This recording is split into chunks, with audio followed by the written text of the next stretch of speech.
姑娘，您这是红鸾星动，看起来面泛桃花呀，不如让我给你算上一卦。抱歉，我不信这些。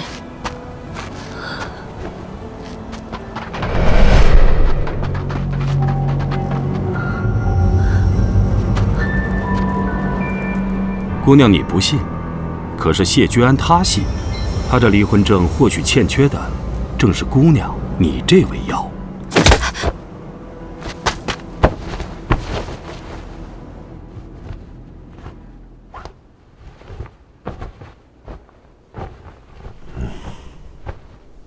大夫，先生怎么样了？诸位莫慌，问题不大。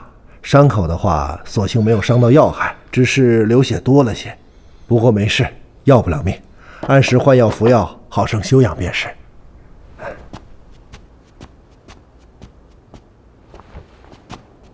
居安，到底怎么回事？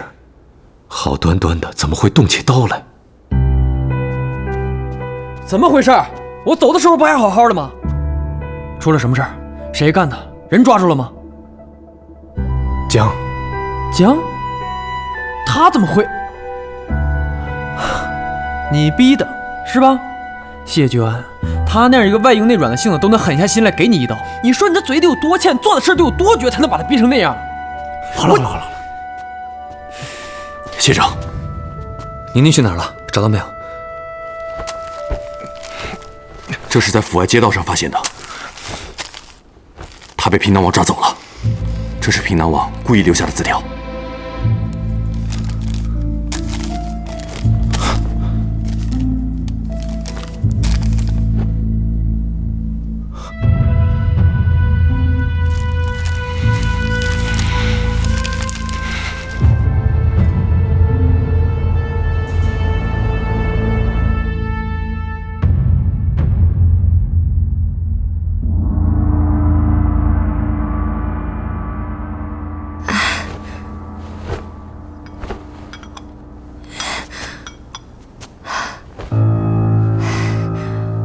江儿姑娘，你醒了。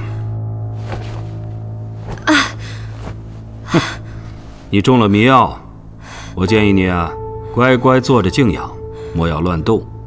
小女娃还挺镇定啊，不愧能被杜君瞧上。杜君，原来你不知道，他还有这层身份啊！大前少师，定妃世子，杜君山人。身份真是一层一层啊，只能慢慢扒皮去肉，才能见其筋骨。说我猜的没错，否则无论是你、薛定妃，或者是谢薇，下场都是一样的。恐怕要让王爷失望了。我虽然想活命，可以王爷的情报手段，该是已经知道。我才亲手捅了他一刀，他想杀我都来不及。又怎么会冒险来救我呢？哎呀，不，按照常理来说，的确如此。可是姑娘，你应该知道，这谢薇并非常人。一个越是冷静的人，一旦动心，就越容易失控。本王倒想看看，他为了你，到底能做到什么地步。哼！啊，对了，提醒江二姑娘一下。这里是归依山庄，身处悬崖之上，离边关100里。若是想逃，怕是死得更快。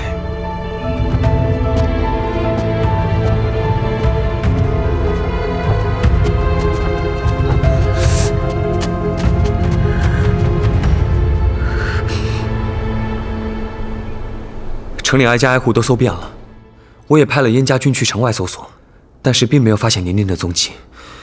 只怕她真的是被平南王带走了。宁宁的事儿，你们还想瞒我多久？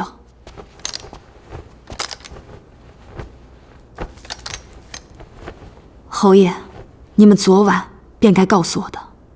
殿下刚刚节后还朝，是我不让大家打扰殿下，还请殿下息怒。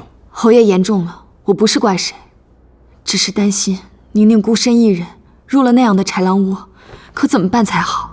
我不会让他一个人在那儿的，我去把他救出来。我率兵同你一起。我们也去。不行，平南王说了要我一个人前去，平定会派人紧盯边关大军和沿途动静，而且他不像大越王子那样好骗，稍有差池，宁而危矣。但你一人前往，无异于自投罗网。或许还有其他两全之法呢。平南王是什么样的人，我很清楚。该来的总会来，我得亲自会一会他。